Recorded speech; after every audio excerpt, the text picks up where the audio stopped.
You alone can do it, but you can't do it alone. We used to say that all the time. You alone can do it. Like, it's your responsibility to do this work, but you can't do it alone. You really can't. And when you try to do it alone, and this goes back to the giftedness piece too, I'll just say for a second.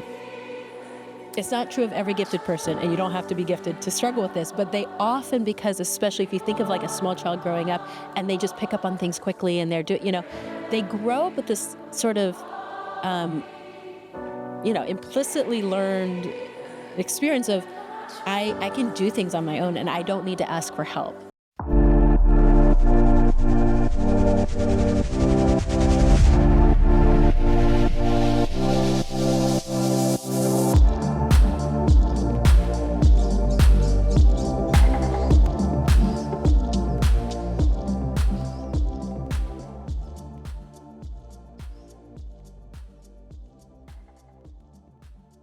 Good afternoon. My name is Graham Durgee, and I'm the founder and CEO of New Waters Recovery in Raleigh, North Carolina. Welcome to our weekly podcast, Finding New Waters. Our goal in creating Finding New Waters is to provide a resource for families to help navigate the complexities of supporting a loved one struggling with substance use or mental health. When we find ourselves in crisis due to one of these issues, most people have no idea where to turn. We hope to shed some light onto what is often the darkest hour for many families. All right, well, welcome to another edition of Finding New Waters. I am very happy to have our guest today, Andrea Lein, in town from Winston-Salem by way of the Berkshires, by way of Virginia Beach and Charlottesville and all kinds of places. So thank you so much for coming. And first, before we start, just tell us exactly what you do and, give us the whole rundown, please. Yes. Well, I'm very glad to be here. Thank you for having me. I am, my background and training is in clinical and school psychology. And so for most of my career, I was working with adolescents, families, in residential treatment centers, basically, for most of that, with some experience thrown in there working with adults with substance use issues and dual diagnosis. All of that, most of that was up in the Berkshires. But happy to be down here in North Carolina. And now I'm transitioned to doing less of the intensive clinical work and more helping the parents specifically of young adults and teenagers. My specialty is actually, which we didn't talk about yet, is working with gifted and twice exceptional individuals. So it's sort of like an interesting, unusual niche. But I have historically worked with very bright, creative people who, were just struggling emotionally or struggling, with trauma. And so now I help a lot of parents in the journey of how to direct and guide their young person, the people they love.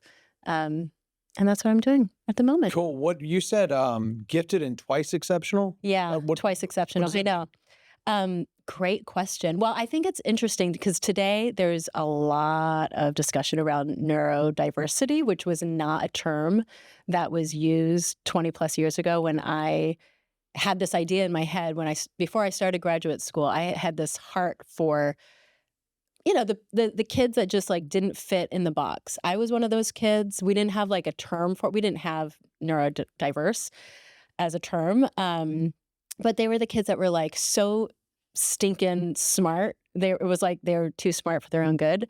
And I remember being in high school and I had a lot of those friends and I was like in all the AP classes and, all that kind of stuff. But there were like plenty of people I knew. It was like you could go to an Ivy League school or you could drop out of school. Like it was extreme. And they were all super smart. And I just remember thinking, what is it? Like, why are some of us really struggling and some of us are soaring? And so I really wanted to figure that out. And there weren't a lot of places you could go study giftedness, but University of Virginia is actually one of the top places in the country. And I was able to start my graduate studies there. And back in, I don't know, it was early 2000s, 2001, there was no focus on the social emotional. I shouldn't say no, but it was really focused on the cognitive, creating curriculum for gifted students, which is wonderful. But I knew like that wasn't what I was interested in. I was interested in the social emotional, the psychosocial, piece of these kids. And so I ended up kind of creating my own program at UVA, and I did my master's basically, specializing in the giftedness, and then I did my PhD in the clinical in school, and they all were housed in the same building. So I was able to I have all the professors, in one place.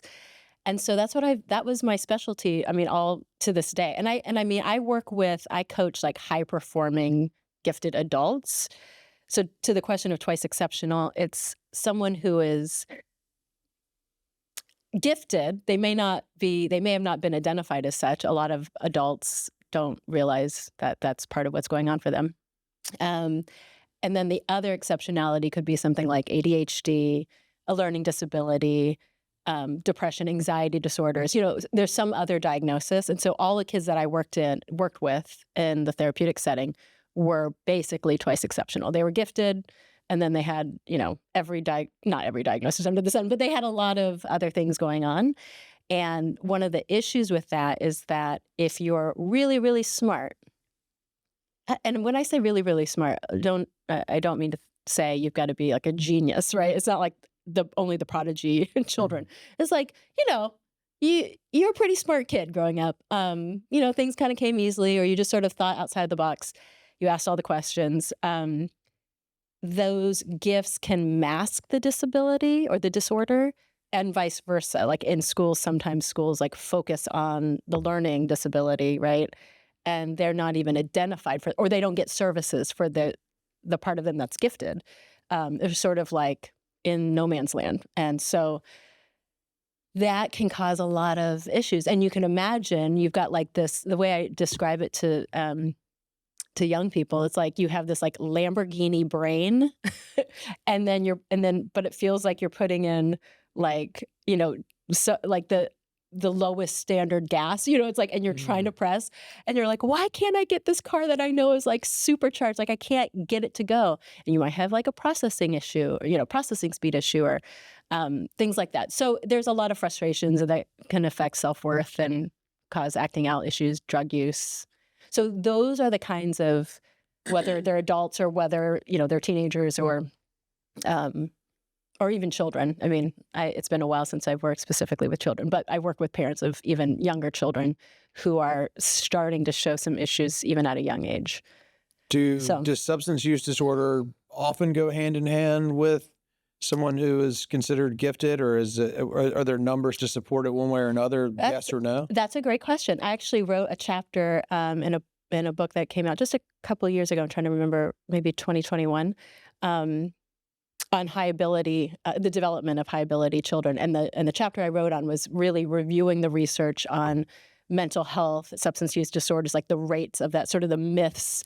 Sometimes we have this idea of like, if you're really smart, then you're going to be more apt to like be, struggle with moodiness, or, like be diagnosed with bipolar disorder or OCD or ADHD.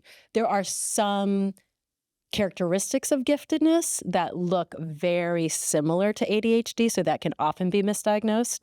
In terms of substance abuse issues, there's not actually, the short answer to your question is they don't seem to be at more risk than, the normal curve, that sort of your average person. But when they do struggle with substances, eating disorders, or anything, you name it, I think part of what is helpful for parents and therapists, part of my passion is like helping other professionals understand that even, your primary care doctors out there, of this piece of giftedness, because they can often be that understanding of the giftedness and what that looks like, and how that just qualitatively plays into the overall picture and treating them like it's important. And sometimes that gets missed. And actually, I have a story, like one of the stories from before. Lay it on me. Lay it on me. It popped in my head. So one of the first places I worked that sort of, it's been a long time. I was right out of college, and it was a residential treatment center for younger kids, like 6 to, maybe teens, out in Norfolk, Virginia. And it's still there. And that was my first, I was sort of going in, I had a bachelor's degree in psychology, so it wasn't like I wasn't able to do any clinical work, but I was doing the like quality assurance, where it wasn't the most exciting work. But I remember this case, and this was the case that like sealed it for me. I still remember this kid. He was by far the youngest one in the group there. He was 6 years old. I remember what he looked like. I remember his name.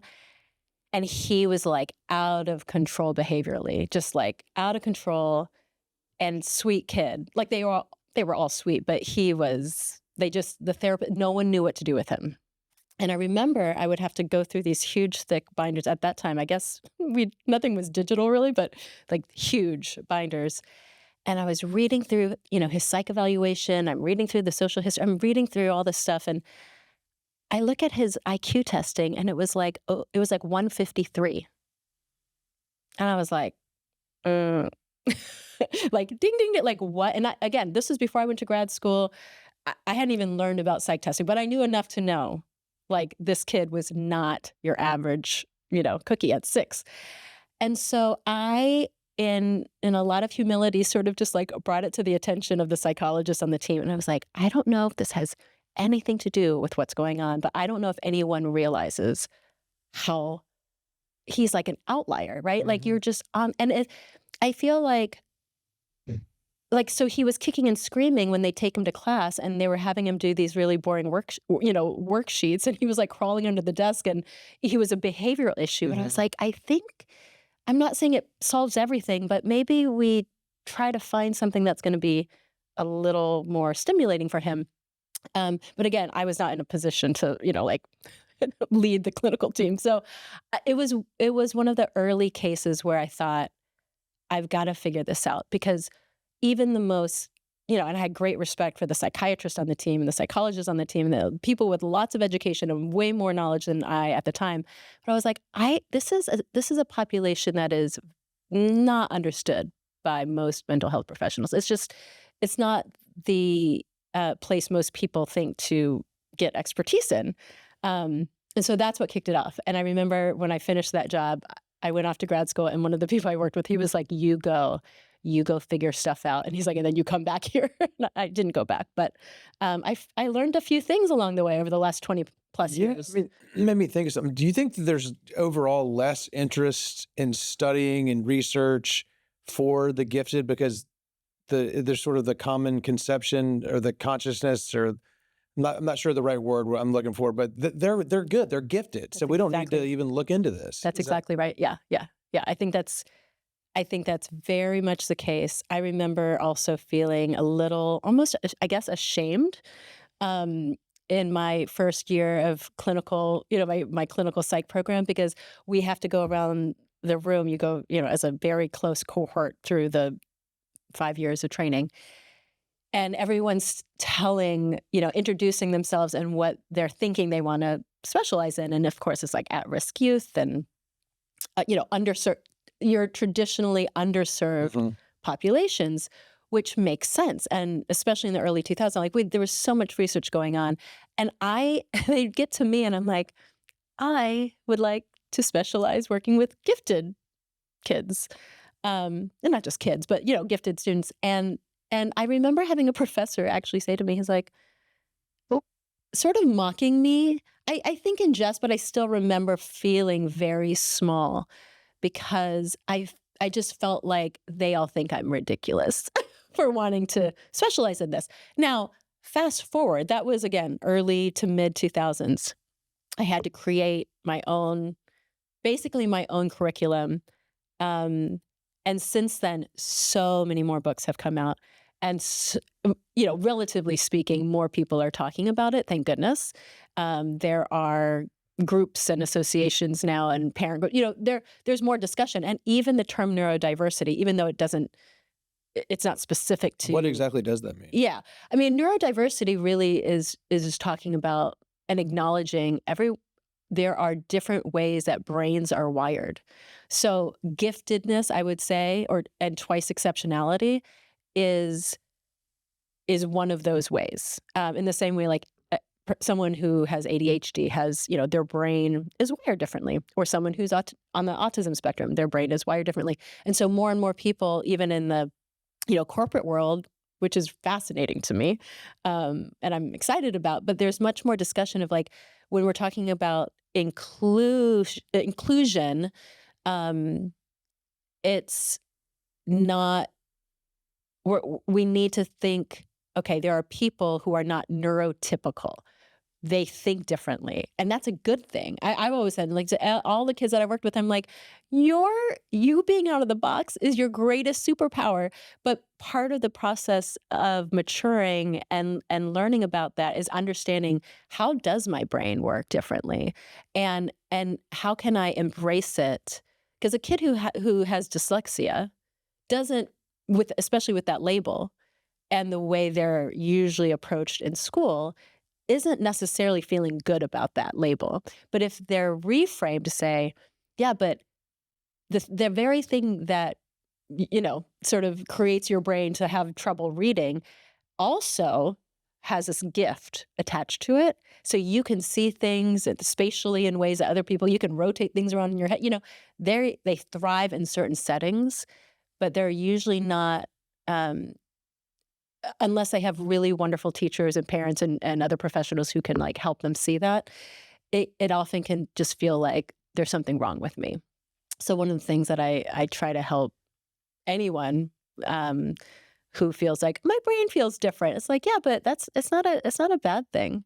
But in our world, if you're really different, it can feel like a bad thing, and that can lead, especially teenagers, young adults, to use, right? And they don't even understand what they're doing, or why they're doing it, but they just know, I feel like I don't belong. Without any labels, there's a sense of, I don't fit. There's something I'm not getting that other people get. And so there's something wrong with me, inherently wrong. And I'm going to numb that with whether it's drugs or alcohol or food or sex or, the kids that I worked with, they tried all of it. Video games, right? So We talked about ADD, ADHD here so far. What are your thoughts on ADHD and ADD medications, specifically Adderall, Vyvanse, Ritalin? I was prescribed Ritalin from 14 and then eventually became Adderall until I was on it for 27 years until I, since I got sober yes, 5.5 years ago. And I'm just wondering, I remember it back in high school and thinking, all of us, it was kind of new then. Yeah. And thinking we're all going to end up living on an island together somewhere, all the people who were prescribed Ritalin at a young age. And Yes. I do have some strong opinions about that. It's interesting you ask. I don't always speak about it because I know it can be very controversial.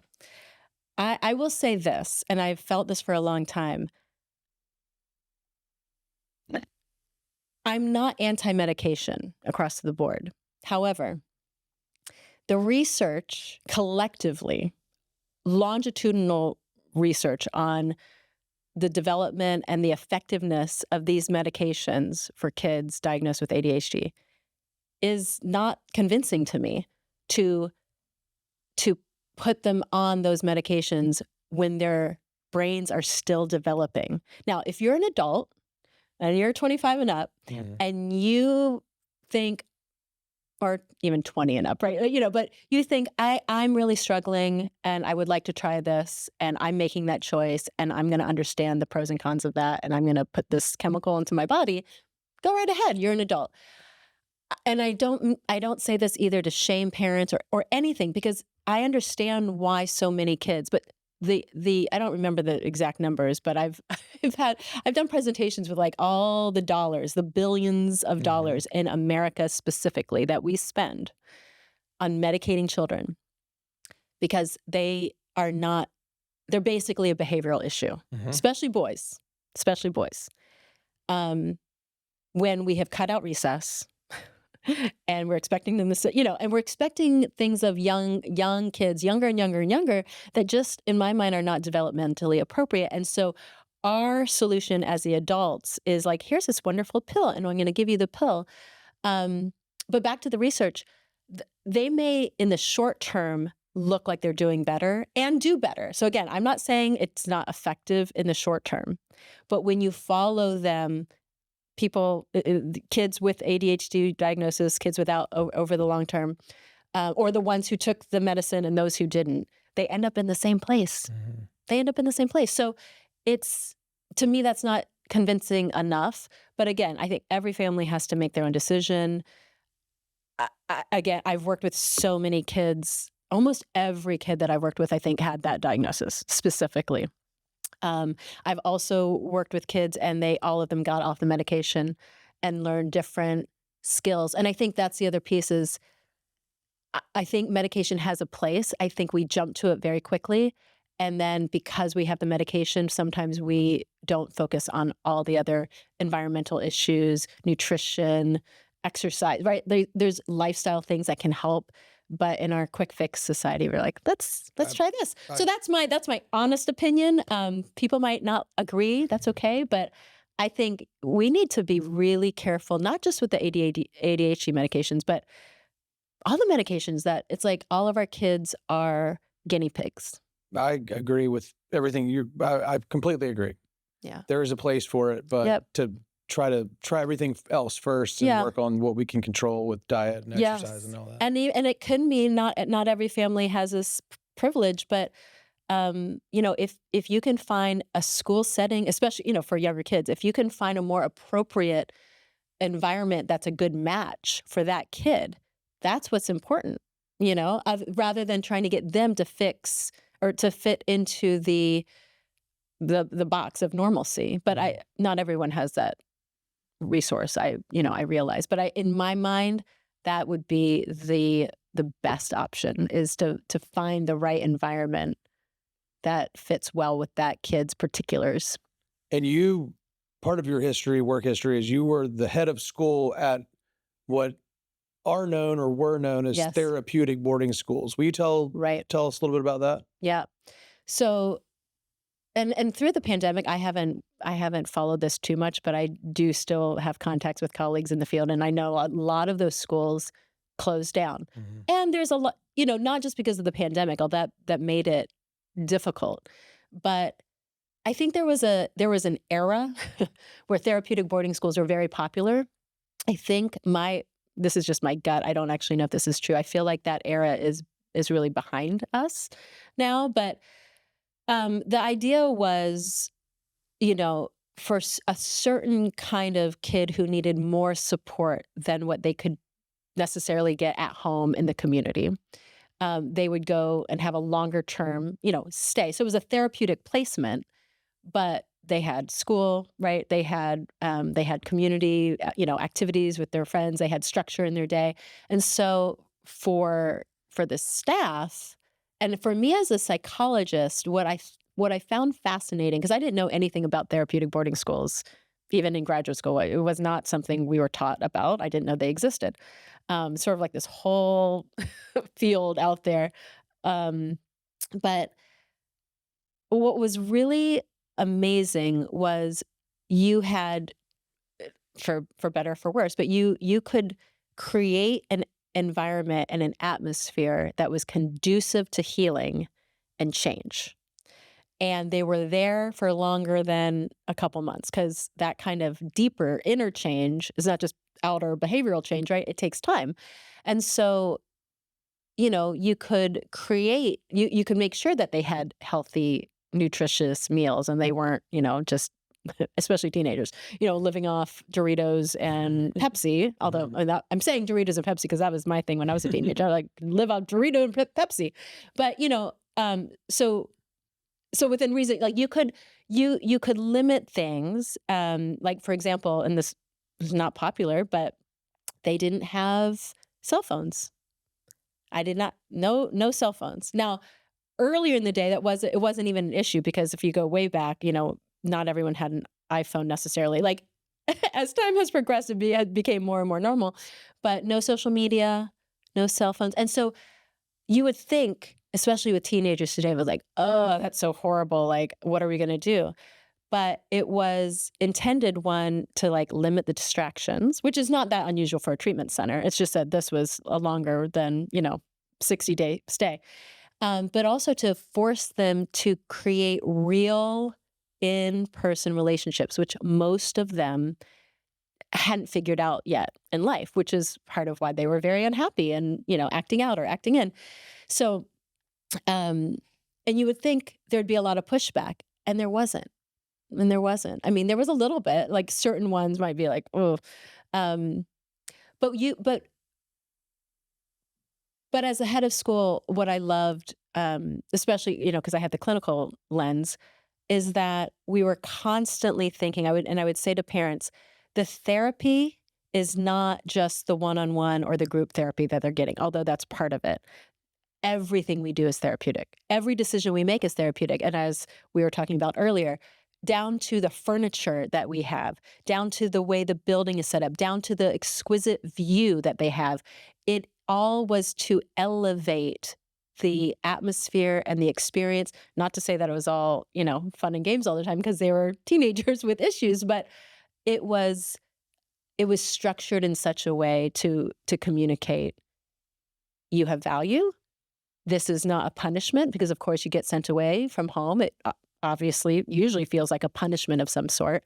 But this is like a gift for you to heal and go off. 100% of our kids went off to amazing colleges that probably most of them felt like they had no business getting into because of their track record prior to coming to our school. But they were really bright. And so part of our educational piece was almost all of our faculty had PhDs in their subject matter. It was not a typical therapeutic boarding school. It was specific for bright kids.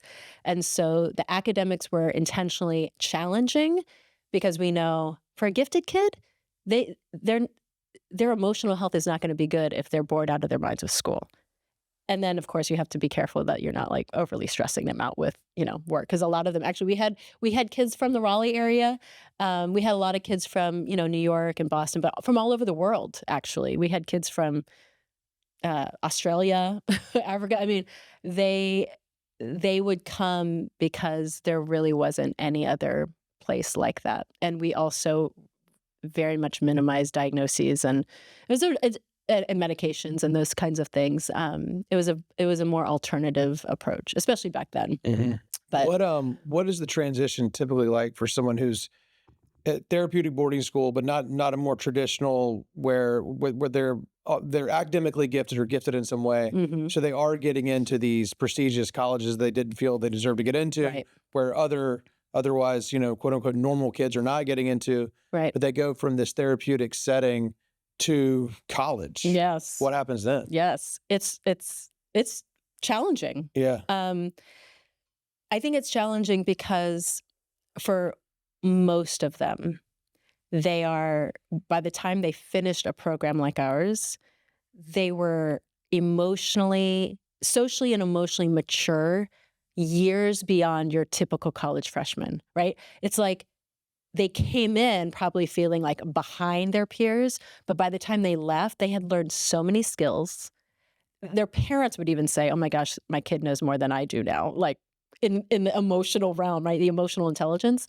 They would get to college and they, it was, I guess it's a good problem to have, I guess, but, and we had a whole senior year process to prepare them, in terms of their sobriety, what their plans were. I mean, it was not a piece of cake, but we started talking about it a year before, at least a year and a half. And, I think socially that's the hardest part, especially if you were a kid that came in really struggling with substances and you can't mess with it when you get to college. But I mean, that's true whether a kid went to therapeutic boarding school or not. Like if they've been through any kind of treatment and they know this doesn't, I can't play around with it like maybe your typical college kid can, or they start to think, well, maybe I could, I've been sober now and I'm doing well and maybe I can. And so, and part of like my work too now, especially helping parents, it's like, how do you know you give enough space? You do have to let them, they're young adults. They've got to, when I say experiment, I don't mean with substances. They have to experiment with, how can I live life in a way that works for me? And there's going to be things that don't work out so well. But that doesn't mean they failed. It just means they've learned something Well, whether they like it or not, Yes. the seed has been planted. So when they do decide, if they do, to experiment with drugs and alcohol, Yeah. they have experienced sobriety and Yes. gotten some tools, and whether they want to use them or not, they're still Yes. there. Yes. So on some Yes. level, they're going to be kind of covering that up, Right. And so I think no matter what, it's helpful to have those tools. Yeah. I think with some of the students, and I still, some of them, have kept in touch with me over the years, which is really, really fun to see them, especially now. It makes me feel old, but, they're getting married and have kids, and it's like, oh. But, some of them decided, I'm just going to hang out with the older people, I call it. I'm not going to hang out. I'm not really going to connect with the freshmen. I'm going to connect with some of the more mature people I can find on campus. They found their ways, different ways. And we, for the kids from our program, I think this is also true, in different treatment centers. Like, you get so close with the peers that you went through that experience with, and they become your lifeline when you all sort of go out in your different directions. So we'd always say, we would encourage them, like, find an AA, something on campus, because that you can find anywhere, even just to have community, even if you didn't struggle with sobriety or, with substances. But it's the closest thing that they could find where there are people interested in having deeper connections than, whatever's happening in the freshman dorms. So there were different tools that they had. Yeah. You said something that made me think of something somewhat unrelated, but it made me think of it. I just read a book about a guy, an athlete from Raleigh, and he got sober and went to a bunch of treatment centers very young. He signed with the Major League Baseball team at 18, and then he had struggled kind of immediately, and then found himself in a series of treatment centers. And then did really well, but he was so closely monitored for 3 years. He basically had what we would probably call a sober companion. He did not call it that. Yeah. But every hotel he stayed in, the guy was in the room across the hall, and so he had a very he was sober and living a clean life, and had a relationship with God, which is most important, whatever that looks like. But he had no community. Yeah. And so then when the opportunity, presented itself, he relapsed and got right back on the horse. But without that community, whatever it is, some other people to talk to about this is so important. Right. Otherwise, we're just holding on for dear life. And then, we're in an unguarded moment, you never know what will happen. Which is true for every single person, myself included, who is trying to change anything in your life, right? Like, we used to always say, I think this is actually an AA saying, but I don't know for sure. You alone can do it, but you can't do it alone. We used to say that all the time. You alone can do it. Like, it's your responsibility to do this work, but you can't do it alone. You really can't. And when you try to do it alone, and this goes back to the giftedness piece too. I'll just say for a second. It's not true of every gifted person, and you don't have to be gifted to struggle with this, but they often, because especially if you think of like a small child growing up and they just pick up on things quickly, and they grow up with this sort of, implicitly learned experience of, I can do things on my own and I don't need to ask for help. And I'm embarrassed to ask for help. Like, I definitely was that person. I still have a hard time asking for help, because when you're good at things and it comes easily, you don't have to ask for help. You don't get practice asking for help because you didn't need to, but we all have to ask for help. And so that was a big part. I mean, community was like, that was it at the school. I mean, all the other stuff, I used to even tell the therapist, I'd say, your job is very important, but it's not actually that important. It is important. Don't get me wrong.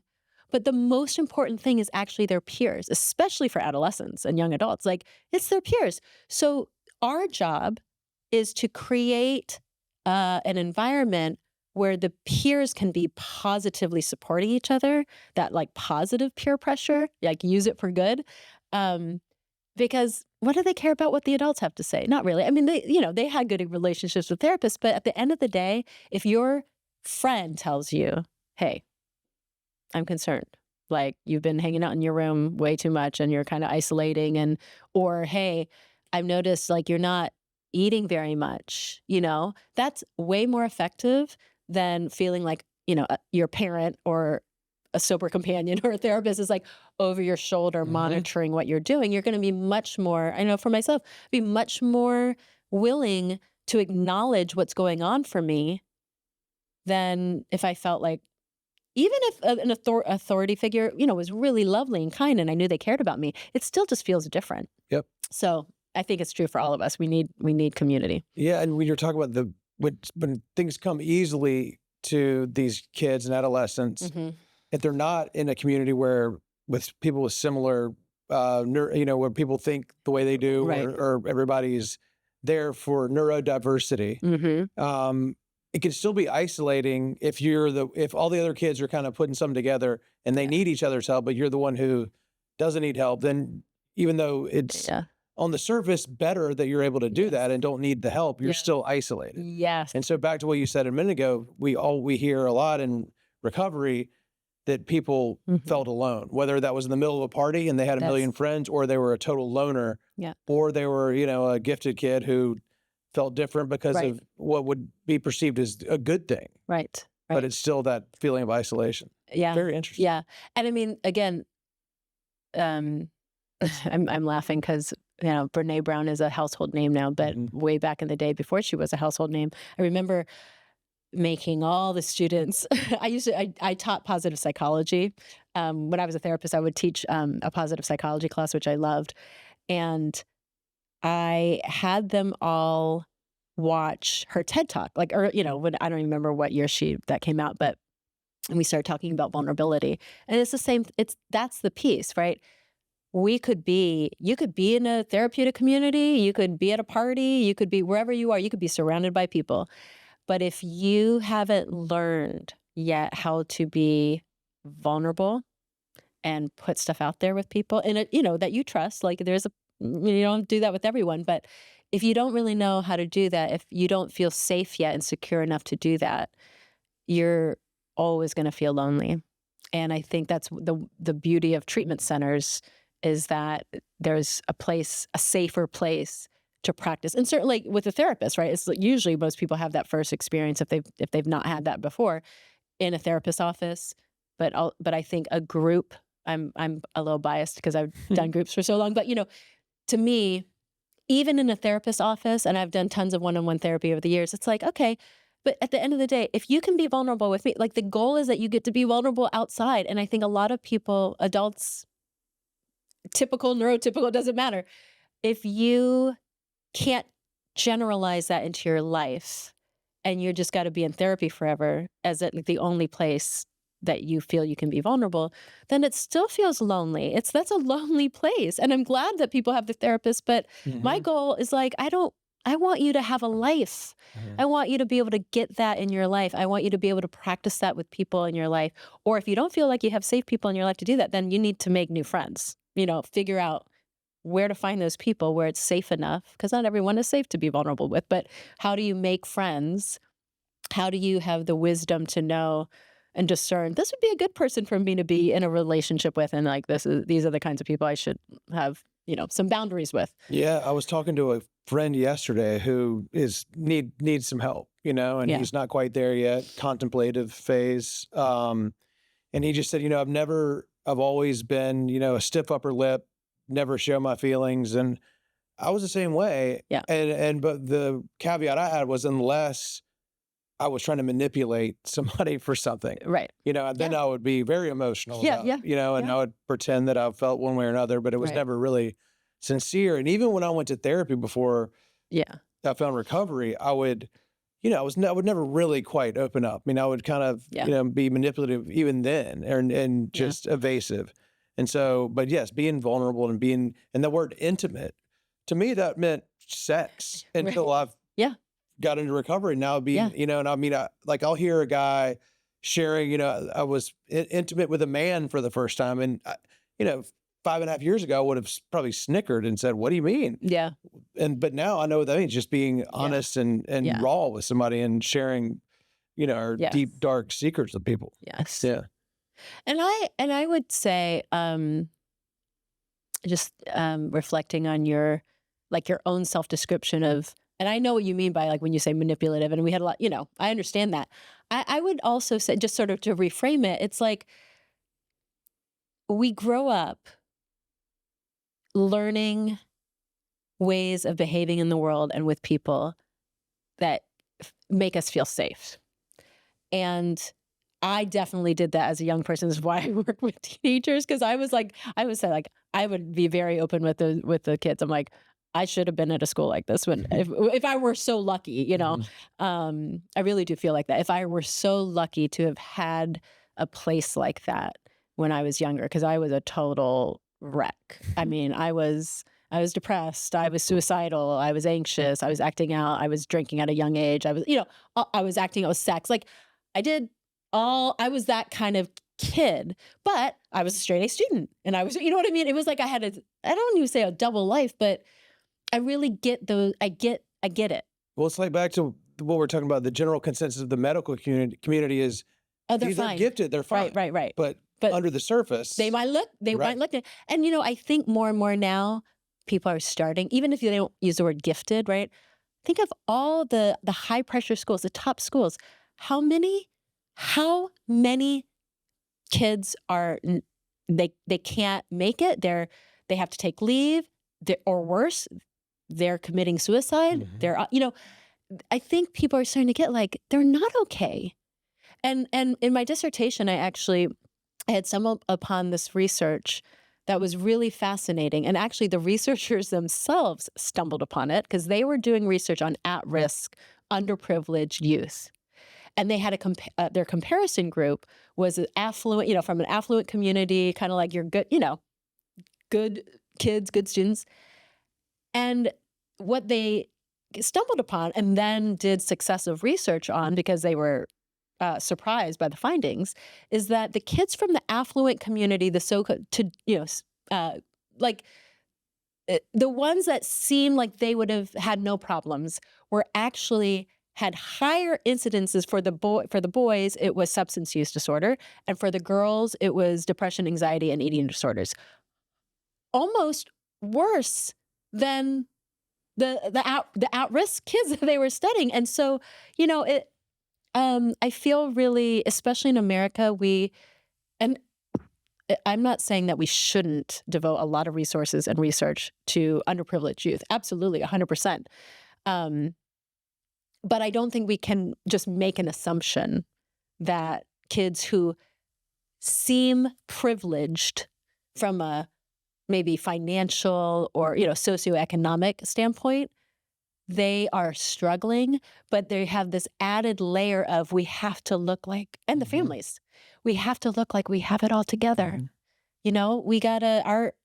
It's just extreme, and the pressure is extreme. I mean, with the kids that I worked with, their parents are, like truly leaders in their field.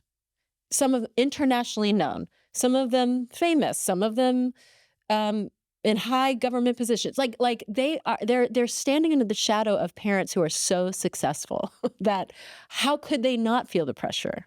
Even when their parents said, it's okay, you do whatever you like. But there's a pressure. There is a pressure. And, or, you're in a family and all your siblings have, of course they went to Ivy League schools because that's just what you do. Like, it's just assumed. But you're not that kid. Or, you might be smart, but you have other learning issues. And an Ivy League school might be the worst place for you, but you feel like a failure in your own family or in your community or in your school because everyone's going to those top schools, right? It's just, there's a lot of struggle there that gets hidden and swept under the rug. Those have largely been the families that I've worked with over the years. So it's, cool. Yeah. So how do we find you? How do we contact you? And how do we get up with you? Yeah. Well, my website is just my name, which you pronounced correctly. It's Andrea Lein. Andrea Lein, Lein. Lein. And that's probably the most straightforward way. Sometimes I try to live by my own rules around social media. So I have a presence on social media. I'm not on there all the time, but you can find me on LinkedIn. You can find me on Instagram, kind of on Facebook. But my website is usually and people can, if they want to reach out to me, if they're just curious, I offer, just a complimentary initial call to see if I could help in some way. And it's true. That is the way to find her. She was referred to us by a friend of the program, Mark Cantor. And he just mentioned your name, and I didn't get your number from him, but I did find you through the Yeah. website, and here we are. Yeah. So thank you so much. This is great. You. Thank you.